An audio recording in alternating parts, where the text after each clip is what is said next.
ஒரு சிறிய ஊரில் ரவி, அருண் என்ற இரண்டு நண்பர்கள் இருந்தார்கள். இருவரும் சிறு வயதிலிருந்து சேர்ந்து வளர்ந்தவர்கள். ஆனால் அருணின் குடும்பம் மிகவும் கஷ்டத்தில் இருந்தது. வேலை இல்லை, பணம் இல்லை, பல நாட்கள் சாப்பாடு கூட இல்லாமல் அவன் தவித்தான்.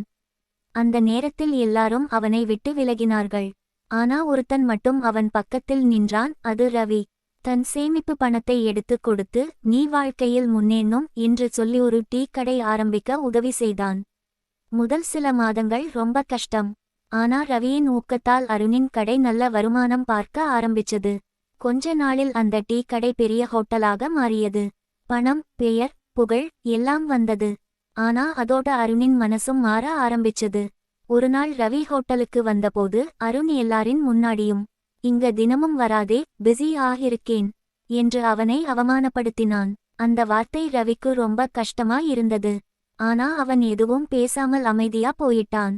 சில மாதங்களுக்கு பிறகு அருணின் பிசினஸ் பெரிய நஷ்டத்தில் போய்விட்டது. நம்பியவர்கள் ஏமாத்தினாங்க. கடன் அதிகமாயிற்று. அவனோட அருகில் இருந்த எல்லாரும் விட்டு போயிட்டாங்க. ஒரு நாள் மழையில் நனைந்து ரோட்டோரத்தில் தனியாக உட்கார்ந்து கொண்டிருந்தான் அருண். அந்த நேரத்தில் ஒரு கார் வந்து நின்றது. அதிலிருந்து இறங்கியது ரவி. அவன் அமைதியாக அருகில் வந்து, வா, வீட்டுக்கு போலாம் என்றான். அதை கேட்டதும் அருண் அழ ஆரம்பிச்சான். நான் உன்னை அவமானப்படுத்தினேன், ஆனா நீ இன்னும் என்னை விட்டு போகவில்லை என்று கதறினான்.